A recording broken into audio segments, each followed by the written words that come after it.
समझ रहा हूँ यदु जी, पुराने दिनों को जब याद किया, आप जैसे बता रहे हैं कि आपके बच्चे झिल्ली ओढ़ के बरसात के दिनों में रहा करते थे। एक बाप के लिए उससे ज़्यादा दुखद पल क्या होगा कि एक पिता अपने बच्चों को देख रहा है, उनके बच्चे झिल्ली ओढ़े हुए हैं, उनके बच्चे। कितना दुखद पल है। बहुत कुछ किया यदु जी, आप समाज के लिए गौरव वाली बात है यदु जी, आप कितना दौरा करते हैं, आपने अपना पूरा जीवन, अपना सब कुछ समाज के लिए तन, मन, धन से आप पूरी तरह से समाज के लिए आप समर्पित हैं।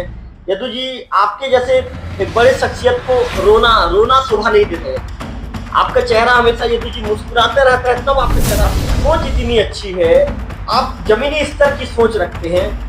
यदु जी, क्या आपने शुरू से, आपने जब से अपने समाज के लिए काम शुरू किया था, क्या तब से आपकी सोच जमीनी स्तर की सोच है और आज की सोच जमीनी स्तर की सोच है? और मैं देखो, मेरे लड़की की शादी 2004 में हुई।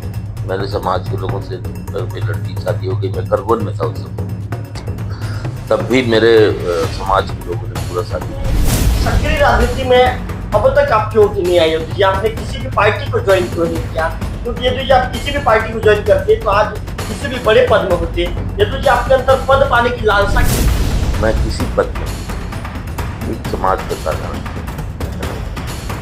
मैं अगर देवभोग आता हूँ या किसी जिले में जाता हूँ, 25-50 लोग मेरे साथ खड़े बिना कागज है ना, और मेरे को खाना भी खिलाएंगे, नाश्ता भी खिलाएंगे, माला भी पहनाएंगे और वो भी करेंगे, और उसके बाद भी और निस्वार्थ रूप से व्यवस्था भी करके देंगे। वहीं पे नेतागिरी में जाओगे आप तो जितने लोग मिलने आएंगे सबके हाथ में कागज रहेगा, है ना। मिलने कोई नहीं आएगा, सिर्फ कागज लेके आएगा। तो उससे आदमी का अस्तित्व, वो सोचता है कि मैं बड़े लोकप्रिय हूँ, मेरे साथ 200 लोग खड़े हैं, 500 लोग खड़े हैं, लेकिन वो नहीं है। वो तो आप पद में हो इसलिए लोग आपके पास आए। आप अगर पद में नहीं रहोगे तो आप यदु जी, आपके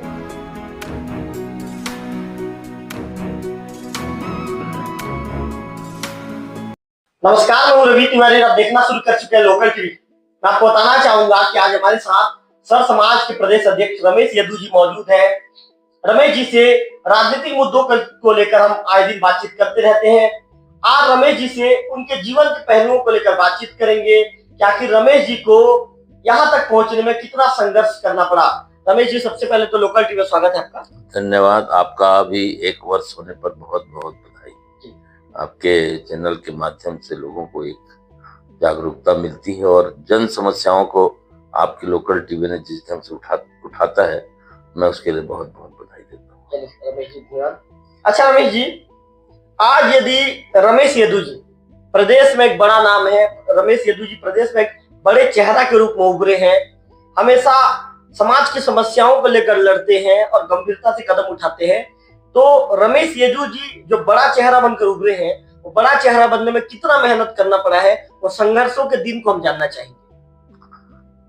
सबसे शुरू तो मैं 1981 में यादव समाज का काम को शुरू किया था, और मेरा प्रयास था क्या है, एक बार मैं होटल में बैठा था, मैं पढ़ रहा था उस समय, और बैठा था तो एक दूध बेचने वाला हमारे समाज का एक यादव था, वो आया और वो होटल में दूध नाप रहा था। तो दूध नापते समय वो जो होटल वाला था वो ऐसे तिरछा करके नाप रहा था, तो होटल दूध ज्यादा जाने लग गया। फिर वो जब पूरा निकला तो वो लाया था 10 लीटर, निकला 9 लीटर। तो ऐसी स्थिति में हम लोग वहां नाश्ता करते करते देख रहे थे कि यार बताओ, इतना बड़ा न्याय कर रहा है, इसको ऐसे तिरछा कर दिया, गिरा के ले रहा, उसका 1 लीटर कम हो गया। तो फिर मेरे को लगा गुस्सा, और मैं उसको फिर से नपवाया, और नपवाया तो वो 10.5 लीटर निकल गया।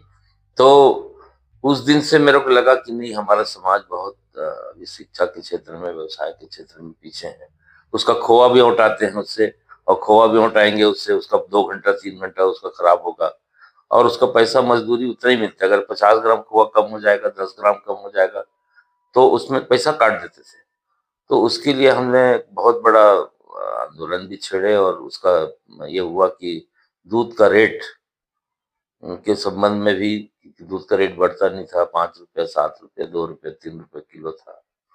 तो ऐसी स्थिति में उस समय से मेरे को जागृति आई कि नहीं, समाज के लिए भी कुछ करना चाहिए, और मैंने सूर्य समाज को जोड़ा, और समाज करके हम लोगों ने दूध एक आंदोलन चलाया भाटापारा में, और उसमें हम लोगों ने फिर तय किया कि प्रति वर्ष 2 रुपया बढ़ेगा ऑटोमेटिक। तो शासन और व्यापारी और संघ के गणमान्य नागरिकों के बीच में आज समझौता हुआ है, तो आज वहाँ 50-55 रुपए रेट तक की चल गया।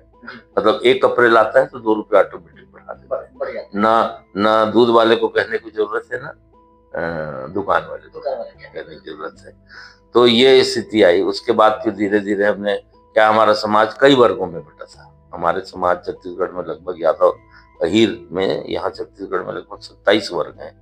उस पूरे 27 वर्ग को सर्व यादव समाज के नाम से लोगों ने जोड़ने का प्रयास किया। सभी वर्ग के अध्यक्षों से भेंट की, उन लोगों से चर्चा की, क्योंकि लोग जानते हो कि अरे इसको नेतागिरी करना होगा तो ऐसा करता है वैसा करता है। फिर धीरे धीरे धीरे धीरे हम लोग, मैं भाटापारा शहर का अध्यक्ष बना, फिर तहसील का अध्यक्ष बना, फिर रायपुर जिले का अध्यक्ष बना। तो जब रायपुर जिले का अध्यक्ष बना था तो उस समय रायपुर देवभोग रायपुर जिले में आता था। उस समय भी मैं यहाँ दौरा करता था और यहाँ करके, यहाँ बैठ करके सभी किन्नूराम यादव और इन सारे लोगों से मिल करके, इधर कुंजल लाल यादव जी हैं, इन सारे लोगों से मिल करके हम लोग संगठन को धीरे धीरे संचालित कर रहे थे। उसके बाद फिर मैं 93 में उसमें बना, मध्य प्रदेश की कार्यकारिणी में गया और युवा प्रकोष्ठ का प्रदेश का अध्यक्ष बना उज्जैन के चुनाव में। और उसके बाद फिर मैं लगातार पूरे मध्य प्रदेश का दौरा किया और लगातार सभा सम्मेलन, फिर सुभाष यादव जी के उसमें आए हम लोग संपर्क में, और उनका फिर आशीर्वाद जिस ढंग से मिला तो आज पूरा प्रदेश में इस जो आज छत्तीसगढ़ में पूरा दिखता है जो संगठन, वो मात्र सुभाष यादव जी की देन है कि उन्होंने समाज को बहुत बड़ा संबल दिया और आज ताकत दी। रीवा, जो उस समय रीवा था, वहां भी आज दूध का बाजार लगता है। पूरे छत्तीसगढ़ में कहीं दूध या मध्य प्रदेश में दूध का बाजार नहीं लगता, लेकिन रीवा में आज भी दूध का बाजार लगता है, वो सुभाष यादव जी की। मतलब यादव जी आसपास के गांव के लोग दूध वहां बेचने आते हैं। हाँ, दूध एक जगह इकट्ठा होते हैं, दूध खरीदने लोग आते हैं। जैसे हम सब्जी मार्केट में सब्जी लेने जाते हैं, किराना क्षेत्र में किराना लेने जाते हैं, वैसे रीवा में दूध बाजार लगता है। जो हाँ, तो सिर्फ लोग, चाहे होटल वाला हो चाहे ग्राहक वाला हो, वो दूध लेने वहीं जाएगा। हाँ, तो उस ढंग से हम लोगों ने बहुत सारी चीजों के ऊपर आकलन किया, उसकी शुरुआत की और धीरे धीरे करके संघर्ष किए। लेकिन एक अच्छा पिकअप पकड़ा था समाज का। उसी बीच में छत्तीसगढ़ के अलग होने से सुभाष यादव जी का सहयोग नहीं मिल पाया फिर बाद में। और फिर हम लोग छत्तीसगढ़ में भी माननीय BR यादव जी के नेतृत्व में, माननीय हेमचंद यादव जी के नेतृत्व में, माननीय मधुसूदन यादव जी के संपर्क में आकर के फिर हम लोगों ने यहाँ के समाज को अच्छे ढंग से संचालित किया। और आज स्थिति ये है कि देवभोग से लेके चिल्फी तक और बचेली से लेके वाड्रप नगर तक सर्व यादव समाज की संगठन की स्पष्ट रूप से दिख रही है। वैचारिक मतभेद तो बहुत सारे आते हैं समाज में, और एक दूसरे को विचारधारा नहीं मिलने के कारण थोड़ा बहुत संगठन का और समाज का में अभाव आता है। लेकिन मनभेद नहीं हो रहा है। अगर हमारा मनभेद हो जाएगा उस दिन हम संगठन को नहीं चला पाएंगे। तो अभी स्थिति बहुत अच्छी है कि मनभेद नहीं हो रहा है, और जो जैसा करते हैं उस हिसाब से हम लोग करते हैं। अच्छा यादव जी, आपसे ये भी जानना चाहूंगा, आप अपने समाज की जो उसके काम को लेकर इतना ज्यादा एक्टिव रहते हैं कि आपको घर में रहने का समय ही नहीं मिल पाता। आप मुश्किल से 2 या 3 दिन घर में रहते हैं महीने में, मैंने जो सुना है आपके विषय में, और आप 27 दिन पूरा बाहर रहते हैं और पूरे जिलों का दौरा करते हैं। यादव जी, क्या आपके घर के लोगों को आपने कैसे कन्विंस किया है? क्योंकि आप घर के मुखिया के रूप में भी हैं, तो घर चलाने की जवाबदारी भी आपके ऊपर है। तो घर के जो लोग हैं या घर के आपके जो सदस्य, आपकी पत्नी होंगी, आपके बच्चे होंगे, आपने उन्हें कैसे कन्विंस किया है कि भाई मैं समाज के लिए बना हूँ, मुझे समाज के कार्यों के लिए छोड़ दीजिए, घर चलाने की जवाबदारी आपकी? क्या घर के लोग आपको नहीं कहते क्या नहीं, घर को भी ध्यान बहुत लड़ते हैं। घर के लोग बहुत लड़ाई करते थे शुरू में। तो एक बार मैं अपने बच्चों को, अपने श्रीमती को लेकर के मैं निकला एक बार दौरे में। मैं कहा चलो तुमको कोरबा में, तुम्हारी उसकी बहन कोरबा में रहती थी, कोरबा में मैं पूरा निकालता है, तुमको मैं कोरबा सम्मेलन में रहूंगा, तुम लोग अपनी बहन से मिल लेना। फिर धीरे धीरे करके हम लोग पामगढ़ से जांजगीर से कोरबा में वो नहीं मिल पाई। रात को 12 बजे पहुंचे तो नहीं मिल पाई। दूसरे दिन सम्मेलन का टाइम आ गया, फिर निकल गए थोड़ा देर के लिए। दूसरे दिन मिले फिर मननगढ़ से जबलपुर से फिर मंडला, बहुत सारा दौरा करते करते आए। अब वो जब देखती थी कि जगह जगह स्वागत हो रहा है, जगह जगह इनका ये हो रहा है, सम्मान हो रहा है, और लोगों ने उनको भी बड़ा स्नेह और प्रेम दिया, उसके बाद से मेरे परिवार के लोग बोलना बंद कर दिए कि इनका बड़े इतना ये हो गया है कि अब इनको कुछ भी बोलना उचित नहीं है, बल्कि अब कॉपरेट करते हैं कि नहीं भाई, आपको जहाँ जाना है आप जहाँ जाना करना है करो। और मेरे 2 बेटियां और 1 लड़का है, वो बेटियां भी ससुराल चले गई हैं, लेकिन आज भी मेरे को कॉपरेट करते हैं। लड़का भी मेरा पूरा घर को संभाल के रखा है। आपके लड़के क्या मतलब उनकी शादी हो गई है? शादी हो गई है, उसके 2 बच्चे भी हैं, और वो एक सर्विसिंग सेंटर चलाता है, 4 व्हीलर 2 व्हीलर का सर्विसिंग सेंटर है। हाँ, उसी के माध्यम से खर्चा चलता है। दूसरा ये है कि श्रीमती जी कभी नहीं टोकती? नहीं, मेरे को नहीं टोकती। उस दौरे के बाद से वो फिर टोकना बंद कर दी कि बोले अब इनको रोकना ठीक नहीं है। फिर ये बताइए। तो उसके बाद में अभी क्या है, मैं तो टोटल समाज के ऊपर आ सकता हूँ। मेरा घर गिर गया था, मेरे पास एक छोटा घर था। जब परिवार में जानते हो, जब बढ़ता है तो थोड़ा सा विवाद आता है, मेरे को घर से अलग कर दिए। जब अलग से कर दिया तो ऐसे जगह में मैं गया जहाँ पे कुछ भी नहीं था। तो फिर एक मंझला वाला भाई था, उससे मिल करके, मेरा छोटा वाला भाई, उन लोगों ने मिल करके मेरे को एक घर बना के दिया। उसी घर में झोपड़ी, मतलब खपरेल का घर था, उसमें मैं रहता था। लेकिन बाद में कुछ दिन बाद वो गिर गया। तो एक दिन हम लोग दौरा करके आ रहे थे, मेरे बच्चे जो हैं वो इसमें झिल्ली ओढ़ के सोते थे जब पानी। हाँ, तो मैं एक दिन घर से जब आया तो देवनारायण यादव हमारे वहाँ के सरगुजा संभाग के अध्यक्ष हैं, वो भी साथ में थे। देखे कि बच्चे लोग झिल्ली ओढ़ के सोए हैं, पानी गिर रहा है, और कैसे, तो मेरे को बोले अध्यक्ष जी आप कैसे ऐसा ऐसा कर दिए। तो मैं बोला देखना यार, पैसा नहीं है, क्या करें। तो बोले आप दौरा मत कीजिए। उसने मुझे 2 लाख रुपए निकाल के दिया। ठेकेदार था, ठेकेदारी करता है वो। बोले आप कहीं मत जाइए, आप नींव खुदवाइए, बाकी पैसा मैं व्यवस्था करवाता हूँ। तो फिर उसने सारे जिला अध्यक्षों से बात किया होगा, जैसे भी होगा।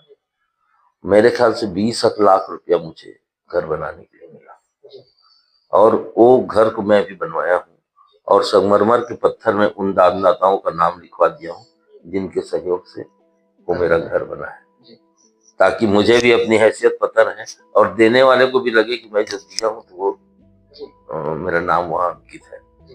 तो लोग मंदिर में दान देते हैं, बहुत जगह दान देते हैं, ऐसी स्थिति में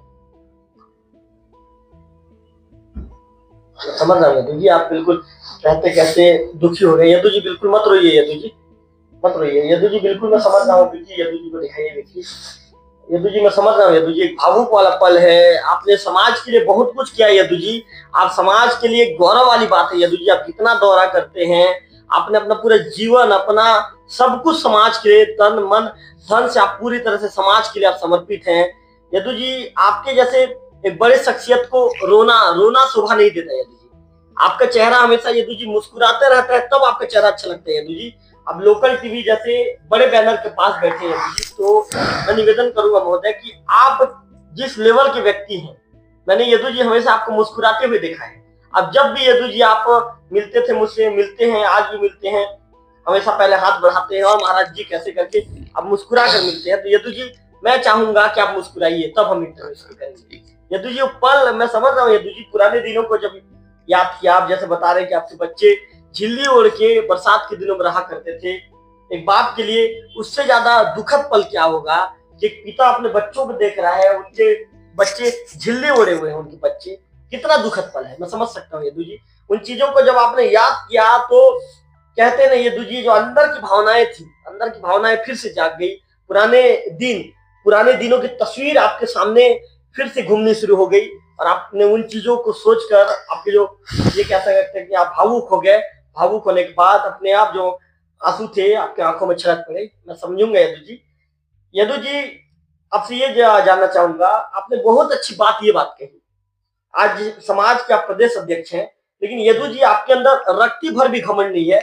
आपने क्या कहा कि मैंने जो समाज जिसने मुझे दान किया है और उनके दान से मेरा जो घर बना है, उन जो संबंधित व्यक्तियों का मैंने नाम लिख के रखा है संगठन में। और यदु जी आपने ये बात, बहुत अच्छी बात ये कही कि मैं कभी भी अपनी औकात नहीं भूलूंगा, ये बात आपने कही। तो यदु जी आप इतने बड़े हैं यदु जी, लेकिन आपकी सोच इतनी अच्छी है, आप जमीनी स्तर की सोच रखते हैं। यदु जी, क्या आपने शुरू से, आपने जब से अपने समाज के लिए काम शुरू किया था, क्या तब से आपकी सोच जमीनी स्तर की सोच है और आज भी वो सोच है? वही है, वही जमीनी स्तर की सोच है। और मैं देखो, मेरे लड़की की शादी 2004 में हुई। मैंने समाज के लोगों से, मेरी लड़की की शादी हो गई, मैं करगोन में था उस समय। तब भी मेरे समाज के लोगों ने पूरा शादी का खर्चा उठाया। रामचरण यादव जो हमारे पूर्व महापौर है, उसने तो पूरा पार्टी का खर्चा, बोले अध्यक्ष जी मेरे तरफ से रहेगा।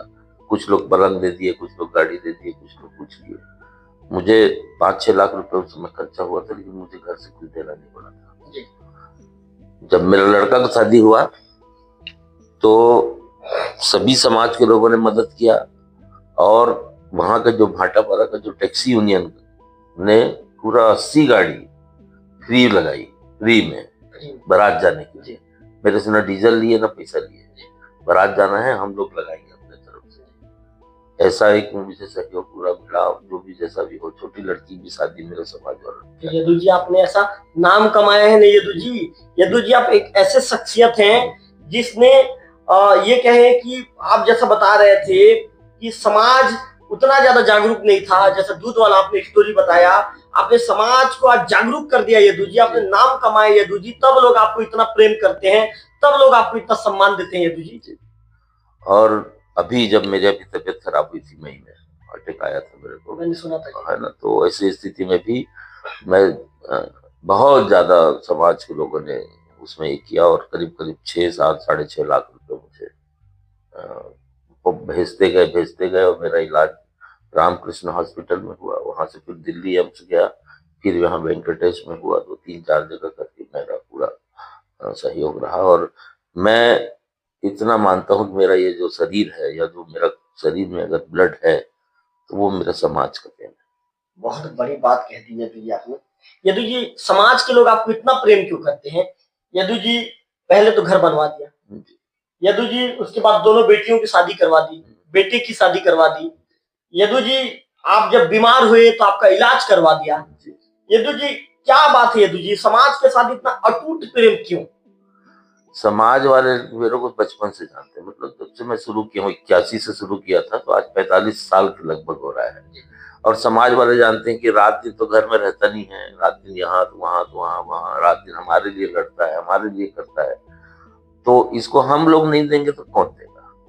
आज मैं जिस भी जिले में जाता हूँ दौरे के लिए, तो वो वहां के जिला का अध्यक्ष या वहां के जो पदाधिकारी ये जानते हैं, तो गाड़ी में डीजल भी भरवा देंगे, और पता नहीं कोई 500, कोई 200, कोई 100 ऐसे पॉकेट में डाल देते हैं। पता चलता है कि 1,500-2,000 रुपये मेरा वो व्यवस्था हो गया। तो इस टाइप से मेरा पूरा जीवन जो है वो चल रहा है। और समाज मेरे को बहुत आत्मा से मानता है, और आत्मा से मानता है उसके पीछे कारण है कि मैं लड़ाई भी लड़ता हूँ समाज की बात। अगर जैसे कब भी आते, आपके तो कई बार इंटरव्यू किए हैं, जब भी कोई सामाजिक मुद्दा आया है, चाहे मधुसूदन यादव का टिकट का मुद्दा आया हो, चाहे पिछड़ा वर्ग का आरक्षण का मुद्दा आया हो, या यादव समाज का कई पहलू ऐसा आता है, जब समाज के वनांचल क्षेत्र में पट्टा का मुद्दा आया हो, हमने एकदम से सरकार के ऊपर समाज के हित में काम करने का प्रयास किया है। तो जब भी आप कोई भी हो, अगर जो समाज के हित में काम करेगा, निस्वार्थ रूप से काम करेगा, तो समाज, मैं अपना अपना उदाहरण मान के चलता हूँ कि समाज बिल्कुल उसके साथ खड़ा रहेगा। अच्छा यदु जी, आपसे मैं भी जानना चाहूंगा, यदु जी आपने सक्रिय राजनीति में अब तक आप क्यों नहीं आए? यदु जी, आपने किसी भी पार्टी को ज्वाइन क्यों नहीं किया? क्योंकि यदु जी, आप किसी भी पार्टी को ज्वाइन करते तो आज किसी भी बड़े पद में होते। यदु जी, आपके अंदर पद पाने की लालसा क्यों नहीं है? आप बताइए मेरे को कि मैं किसी पद में नहीं, एक समाज का साधारण सदस्य, है ना। मैं अगर देवभोग आता हूँ या किसी जिले में जाता हूँ, तो 25-50 लोग मेरे साथ खड़े रहते हैं, बिना कागज के, है ना। और मेरे को खाना भी खिलाएंगे, नाश्ता भी खिलाएंगे, माला भी पहनाएंगे, और वो भी करेंगे, और उसके बाद भी और निस्वार्थ रूप से और कुछ व्यवस्था भी करके देंगे। वहीं पे नेतागिरी में जाओगे आप, तो जितने लोग मिलने आएंगे सबके हाथ में कागज रहेगा, है ना। मिलने कोई नहीं आएगा, सिर्फ कागज लेके आएगा। तो उससे आदमी का अस्तित्व नहीं रहता। वो सोचता है कि मैं बड़े लोकप्रिय हूँ, मेरे साथ 200 लोग खड़े हैं, 500 लोग खड़े हैं, लेकिन वो नहीं है। वो तो अपने, आप पद में हो इसलिए लोग आपके पास आएंगे। आप अगर पद में नहीं रहोगे तो आपके पास कोई नहीं आने वाला है। यदु जी आपने कभी सोचा है कि आपके मतलब आपके मन में कभी ऐसा चीज उठता है, ऐसा सवाल उठता है क्या कि यार मैं किसी राजनीतिक पार्टी ज्वाइन कर लूं या किसी विधायक की टिकट मांग लूं, महापौर की टिकट मांग लूं, नगर पंचायत अध्यक्ष की टिकट मांग लूं या अन्य किसी भी चीज की टिकट मांग लूं, आपके मन में कभी ऐसा सवाल चलता है? नहीं, मेरा क्या था, मैं जब मैं मध्य प्रदेश का अध्यक्ष बना, यहाँ बना, तब भी मैं एक तो कसम खाया था कि मैं पार्षद से लेकर लोकसभा तक का कोई चुनाव नहीं लड़ूंगा। मेरे को कई बार ऐसा मौका मिला, पिछले चुनाव में हमारे भूपेश बघेल जी हैं, उन्होंने कहा था कि भाटापारा से लड़ लो, तो मैं मना कर दिया। मैं कसम खाया हूँ कि मेरे को समाज में रहना है, समाज का काम करना है, मेरे को कोई चुनाव नहीं लड़ना है। इसलिए भी मेरे को समाज के लोग उठा के रखते हैं, वो जानते हैं कि रमेश शुद्धू अपने लिए तो करेगा नहीं, तो ये हमारे लिए करेगा। ठीक है, सुरेश के लिए नहीं करेगा तो गणेश के लिए करेगा, गणेश के लिए नाराज हो जाएगा तो और किसी के लिए करेगा, लेकिन करेगा तो समाज के किसी व्यक्ति के लिए करेगा, इसको तो लड़ना नहीं है। इसलिए भी मेरे को बहुत सम्मान देते हैं, राजनीतिक लोग भी पूरा आशीर्वाद मेरा रहता है कि ये हमारे लिए लड़ेगा, चाहे वो बीजेपी का हो चाहे वो कांग्रेस का। बहुत अच्छे सभी से संबंध है। राम कुमार यादव जी है। राम कुमार पहले गाय भैंस चराता था, जब मैं उसको हर सबसे पहले गया था तो भैंस ही चराने गया था, गाय भैंस चराने। और उसकी मैं मिला तो जब चर्चा किया तो उससे मेरी बात हुई, उस दिन मैं उसको बोला था कि आने वाले समय में तू विधायक बनेगा भाई। और सही बात है, उसने बहुत संघर्ष किया। वो भैंस चराने गए थे आप जब मिलने गए थे? मैं सबसे पहले जब उसको मिलने गया था। कौन से सन की बात है ये करीब 87-88। तो उस समय भैंस चराते थे? भैंस चराने गया था। मैं उसको वेट करते बैठा था, हालांकि वो बहुत सक्रिय था। लोग सुने कि भी आप राम कुमार से मिलो, राम कुमार से मिलोगे तो अच्छा होगा, तो मैं राम कुमार से मिलने गया, तो फिर उसके साथ बैठ के बात किया, तो सब बात चली, तो मैं उससे लगा कि ये बहुत ज्यादा सक्रिय है और अच्छी बात है, और उसकी बातों से मुझे बहुत प्रभावित हुआ था। मैं उसको कहा समाज में भी काम करो थोड़ा सा, और समाज में भी सक्रिय रूप से भाग लिया। उसके बाद फिर आज भगवान की कृपा रही कि विधायक है, दो बार विधायक है। द्वारकाधीश मेरे जिला अध्यक्ष रहे जब मैं मध्य प्रदेश का अध्यक्ष था, तो आज वो भी विधायक है ना। राम कुमार जी का व्यवहार चेंज हुआ कैसे? नहीं, अब मैं सोचता हूँ कि हमारे इसमें न तो राम कुमार में, न तो द्वारकाधीश में, न अपने इसमें गजेंद्र में, किसी में वो भाव नहीं है। सब ऐसे। अच्छा यदु जी, जब सर समाज का जब प्रदेश अध्यक्ष चुनने की बारी आई, तो सभी लोगों ने आपको निर्विरोध प्रदेश अध्यक्ष बना दिया, किसी तरह का विरोध नहीं था आपके प्रदेश अध्यक्ष बनने में। यदु जी, आखिर परिस्थितियां आपने ऐसा क्या बनाया कि सभी लोगों ने आपको निर्विरोध प्रदेश अध्यक्ष बना दिया? वो क्या था कि 2016 में एक सामाजिक बहिष्कार अधिनियम लाया था डॉक्टर रमन सिंह सरकार ने। उसमें हमारे छत्तीसगढ़ में बहुत बड़ा, जो समाज में बैठ करके हम लोग निर्णय कर देते हैं, थाना कचहरी से बच जाता है, कोर्ट से बच जाता है, उसको समाज में बैठ कर सल्टा देते हैं। तो उसके खिलाफ में एक अध्यादेश आया था, वो आ रहा था, अध्यादेश आ रहा था कि इसमें सामाजिक प्रतिषेध अधिनियम 2014, तो 2016 में उसको विधानसभा में प्रस्तुत होना था। जैसे ही पता चला तो उस समय हमारे सोहन पटाई जी थे, और ये नवल सिंह मंडावी थे, कलेक्टर थे, और एक दो अपने जो समाज के लोग थे, आदिवासी समाज के लोग, हम लोगों को बुलाया, सब समाज के लोगों को बुला करके बोले यार देखो इतना बड़ा हो रहा है और ऐसे में तो पूरा समाज खत्म हो जाएगा। तो फिर वहां बैठक हुई रायपुर में, और रायपुर में बैठक होकर के हम लोग लेते बहुत बड़ा नुकसान होगा इसमें, और उसमें सही में बहुत बड़ा नुकसान था। तो उस नुकसान को करने के लिए फिर सारा समाज इकट्ठा हुए, पूरे 54, 55, 56 समाज जो है, पूरे लोगों का एक संगठन बना, और संगठन बना करके उसको विरोध किए पूरे प्रदेश में। तो उस समय हमारे जो साहू समाज के प्रदेश अध्यक्ष थे विपिन साहू जी, वो अध्यक्ष बने, मैं कार्यकारी अध्यक्ष बना, क्योंकि और समाज से और पिछड़े वर्ग का काम मैं करते रहा शुरू से, पिछड़ा और पिछड़ों की लड़ाई में शुरू से लड़ा हूँ। तो मुझे लगा कि इसमें लोग करे, और मैं पूरा सक्रिय रहा, क्योंकि वो व्यवसाय से जुड़े थे, तो विपिन भी उतना समय नहीं दे पाते थे, और पूरा बीजेपी में थे, वो सरकार के खिलाफ ज्यादा बोल नहीं पाते थे, और मैं मुखर होके बोल देता था, खुल के बोलते थे। खुल के बोलता था।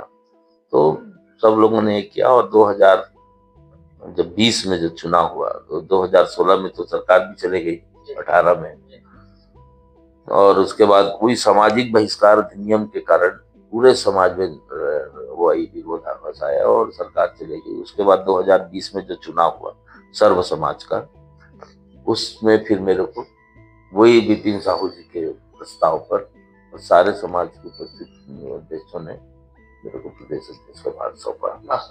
और उसके बाद मैं लगातार सक्रिय रहा। यहाँ पे आप देखे होंगे कई बार मैं बैठक करने आया सभी जगह। और मेरा प्रयास रहता है कि जो गरीब समाज है, पिछड़े समाज है, छोटे समाज है, नाई है, धोबी है, मुच्ची है, जो छोटे छोटे समाज है जिनको आज कोई पूछ नहीं रहा है, ऐसे समाजों को अगर हम सक्रिय रूप से भाग लाएंगे तो उसका लाभ उनको बाद में धीरे धीरे करके मिलेगा।